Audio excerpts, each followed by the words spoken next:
I've watched them as they get the upper hand. Like there's one particular area in Abkhazia which is mostly Georgian population. And I watch Abkhaz treat the Georgians the way they didn't like being treated by Georgians when the Georgians had the upper hand. And this has caused me to ask the same question and to be less certain that the answer was a divorce. I believe the answer is an amicable divorce where the borders become transparent and where healthy relationships are able to develop again, where there can be a meeting across the divide. But it's tricky, you know, how can you both separate and integrate at the same time? And I, working at a university, know exactly what you mean, both in terms of the ethnic groups, but also, you know, we've been trying to be interdisciplinary for as long as I can remember, and yet all of the bureaucratic and institutional mechanisms are set up against us being able to work with our colleagues in different disciplines. So the answer is a nuanced one. In this particular case, I see no other resolution but a recognition of the de facto situation and calling it, you know, as a transition legitimate. And even my Abkhaz colleagues, there are still Abkhaz colleagues today who will say in hushed whispers and only, you know, carefully, that they could foresee a time 10, 20 years from now when they would agree to live within Georgia. But they need to see Georgia, a stable Georgia. They need to see it a Georgia where nationalism doesn't frighten them. So things have to change on both sides. And I think this is a major point I forgot to mention, is that another great insight I got sitting in a seminar in Northern Ireland, listening to non-government representatives of the non-governmental organizations that worked in Northern Ireland before the peace agreement and continue to do the harder work after the Belfast peace agreement, the harder work of reconciliation, is that when I heard speaker after speaker, and they all spoke separately, I don't know even if they knew each other, but I kept hearing the same thing about the breakthrough being when, for instance, the paramilitaries, like my paramilitary, said, gee, we need to change ourselves. Maybe we're doing something wrong. And stopped thinking about what the other paramilitary was doing wrong. It seemed as though that aha moment that created peace was when they stopped pointing the finger at the other side. And that has not happened in the Georgian-Abkhaz dialogue. My colleagues are still stuck in, you're to blame. What can I do? No one asked that question.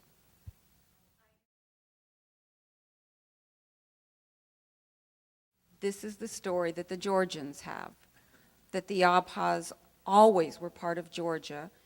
Furthermore, the Georgians, being very great hosts, allowed, this myth came up in the Stalin era, that allowed the Abkhaz to live in their house and now are taking it away from them. And the vast majority of Georgian citizens today still think that is true, even though it was a Stalinist history that was told. And the Abkhaz have just the opposite story, that they almost never were part of Georgia, that only under Stalin did they become really a part of Georgia. Okay, so it was never really, and it was just like a general area that the Soviet Union took over? It depends on who you believe. Okay. You go to Israel-Palestine, you get a similar thing. There are some of these conflicts where it is a little more, it is easier to say who was there first, but mostly it's not easy. Each side, whether it's easy for an academic can say, you know, I can give you some answers to that question, but there will be story as well. If we start with the Soviet period, Soviet Georgia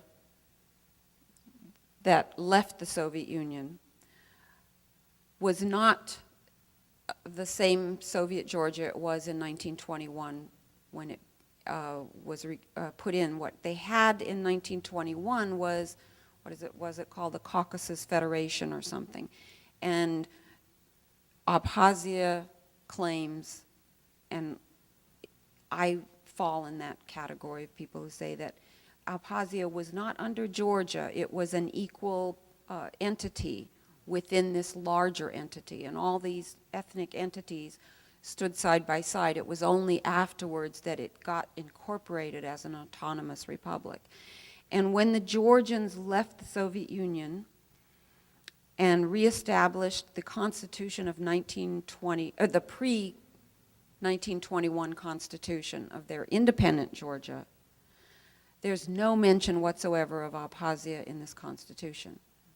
So the Abkhaz said, oh, good, you're going to say the pre-1921 Constitution is valid. We weren't part of you then, you don't mention us there, so bye-bye. And the Georgians argue, no, we weren't mentioned there, but everybody knew you were there. It's a hard one to even as an academic to say who for sure. What is your thinking in the possibility of joining the West Bank and Gaza in the future instead of having them separate from each other by so many miles? Does this make any sense at all?